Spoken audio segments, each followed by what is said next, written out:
Okay, here we are. We're working with our little friend Blue. We're adjusting energy. We got all kinds of things happening. We got dogs over here. Ashley the professor over there. We have, look where little Blue is. Sitting on the porch like a good dog. So, Ashley's going to call him. She's going to get low. Okay. And the dog comes running. She loves when you got to come through with a doggy? 1 sec. She loves, only pets the dog when the 4 feet are on the ground. When we want the dog to go to a designated spot, Ashley will stand up and she'll tell the dog. She's a little confused, so she gets put on the thing. This is the only time she's going to get a morsel of food, is when she goes to a designated spot, which is going to be that bed. That bed then can be put in a crate wherever we are. That's where we're going. We're going to cut for a minute and we will resume. Go just stay. Okay, so continuing with Blue. We're just putting structure in the dog's head. Leash and collar, they're going to get top 10 things. Leash and collar is always on the dog when he's under our supervision. When he's not under our supervision, he has to be put in a crate. We have balancing energy. So, and then when you continue this further, when he can be under your supervision and in a place. He doesn't have to be in a crate, but you have to be able to manage that. So Ashley's just going to drop the leash and walk away. And then sit next to me. And we have company. So this is a very busy lobby. Now, did you see when Ashley got low? You didn't see. But the dog's tail started to wag. You can't do this without a leash and collar on it. You're just going to be chasing a puppy all over your house. So we have more she's just going to fix that. And watch how easy. Go, please.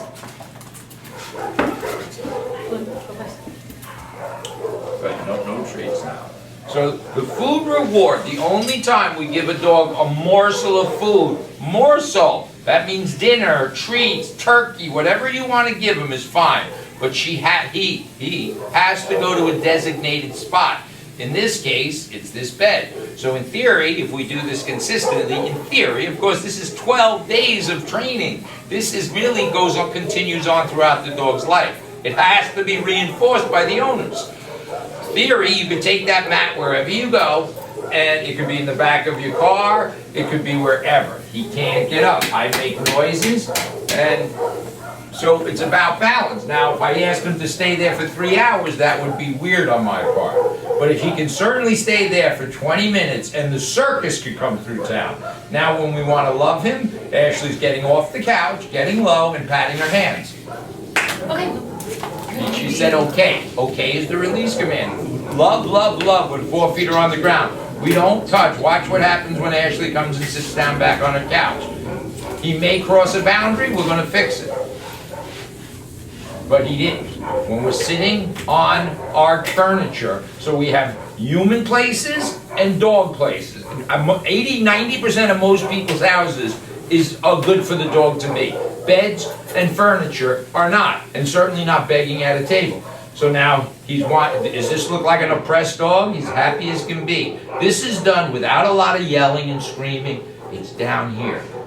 Now when somebody comes to the door and you want to answer it, and when she's 6 months old or 8 months old, people may not want their crotches smelled by Blue. So we're going to tell her to go to her place. Blue, go please. And ironically, she's just a little confused. She's not being disobedient. She probably doesn't even recognize the shade. It looks the same color. So this is amazing. We're good for today. We still got 5 days. Most of the behaviors we're just going to enhance them and work on them. So we're ahead of the curve. Thank you. Mike Gould here, Mayor of Hounds Town USA, home to the happiest and smartest and gifted dogs on earth. I'm here today on Thursday. We're finishing up some training sessions. Everybody's in a different place. Twix here is in its early stages of training, about a quarter of the way through, maybe a third. This is some reinforcement training. Shish kebab's going home in 3 days. Reinforcement training for my friend Jules, and the little puppy graduates tomorrow. the puppy's not. And the interesting thing is I have not every breed, but different breeds. I got a little pit bull puppy, German Shepherd, Old English Lab, and a hyena. No, it's not. No. This is a beautiful little dog. Twix, she's a little bit on the fearful side. So so if you notice all the different stages of training, she's the newest, so she's the most unsettled. We move our little rat around, and she's afraid of it, so I have to teach her not to be afraid. That could be a vacuum cleaner, that could be a squirrel. Now, obviously, these are spatial issues.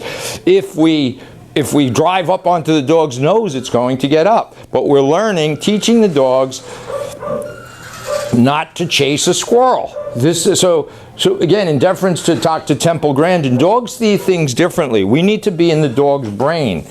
Meaning we have to teach first, reinforce, but understand what they're seeing. We're actually initiating their prey drive, right? They're predators. Dogs are predators. So they see fast movement, do it a little faster, a little fast movement.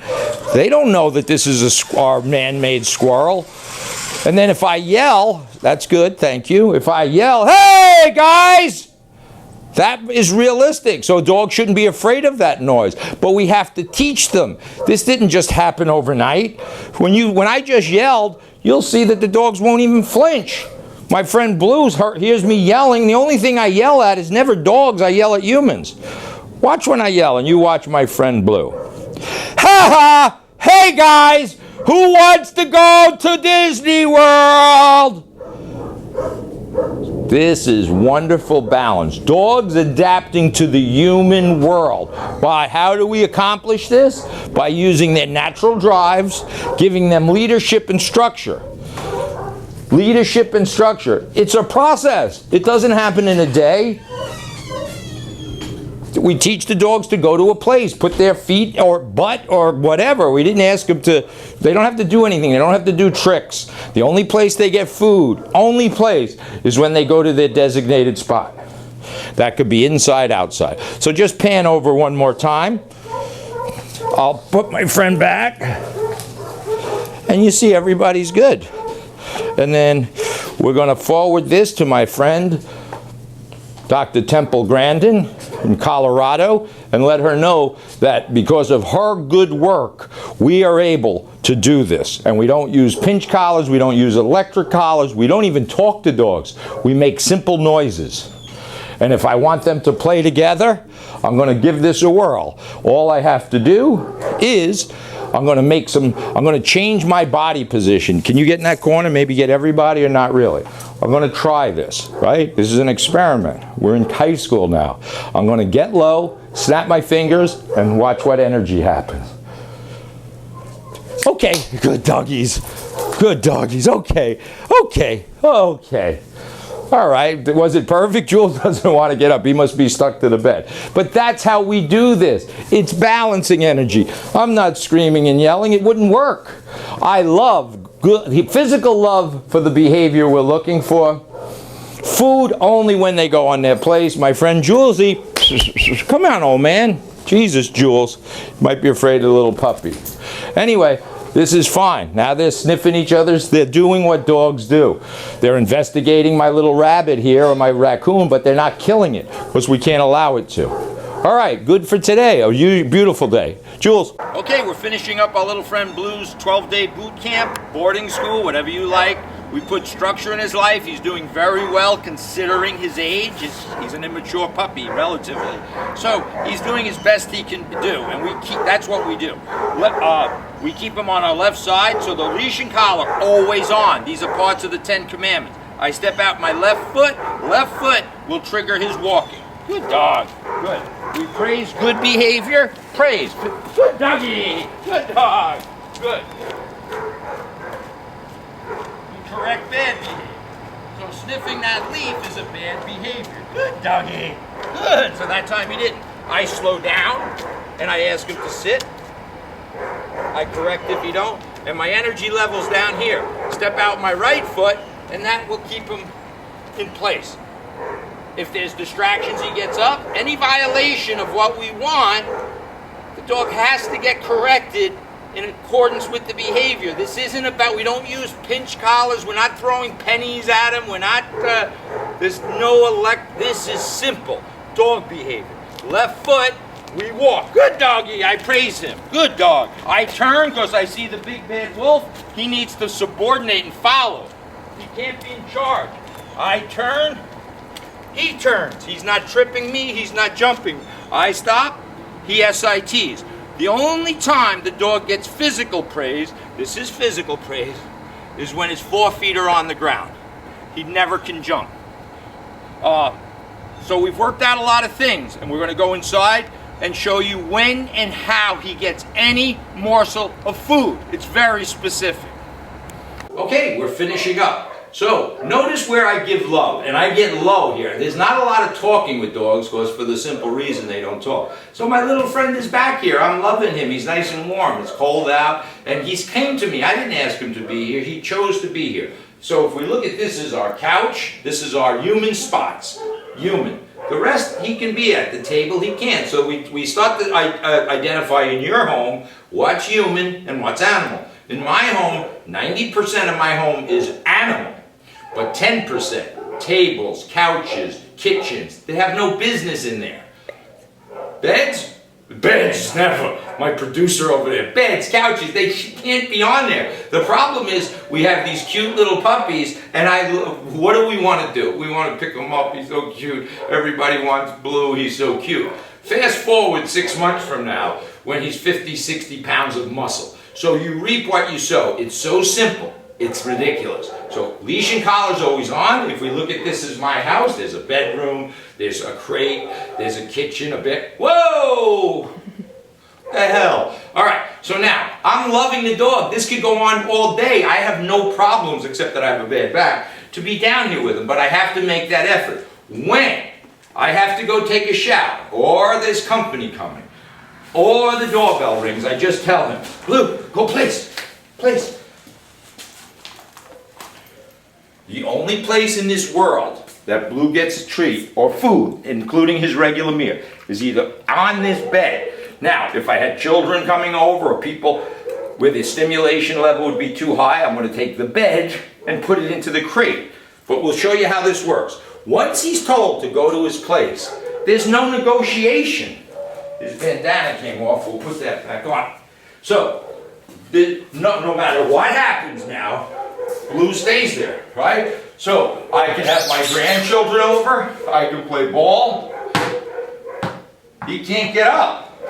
My grandchildren can, I can have somebody knock on the door, let's see who's here. And this is a madhouse here, by the way.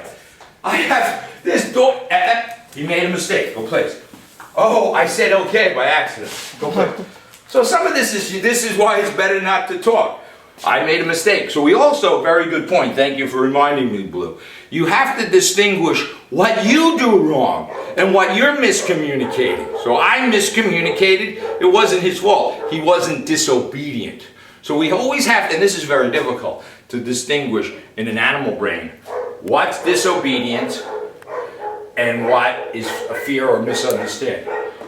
When I want him, I just get low. That's the trigger. Watch how this works. Come. Good. And I love him. Where am I? In the middle of the room. I love him, but now he can go. He has a touch of diarrhea, by the way. So we're going to keep an eye. Now he's being my animal vacuum cleaner. He's picking up food off the floor, which is fine. That's my mistake. Good doggy. Good dog. So he's coming to me voluntarily, right? Does he look... Does he like he's afraid? Let's try to do something different now. Let's cut for a second. So now I took the bed that was at my front door, which of course in your house the bed should never be by the front door. Front door is where all the drama takes place in the house. So we want the crates and beds just like your bedroom in the house, and far away from this drama. Okay, I say okay, I get low. Now he's going to be confused because he doesn't know I moved my bed. So I'm just going to tell him, oh, here comes somebody. Go place. Go place. He's confused. Go place. Go place. Good dog. And you have to understand the animal brain. He wasn't disobedient. He can't even see through here. I know our TV's dying. This is it. We're going to give you the top 10 commandments. Once he's in there, this is the most secure place for the dog. In the crate. Why is it? Now I close it, I don't have to worry about it. Obviously he's on a bed, he's not gonna stay there if you're in the shower. Just like a child wouldn't stay on the couch if you got out of their sight. I release him by saying, okay, good dog. He comes to me and I love him. This has been a great experience, thank you.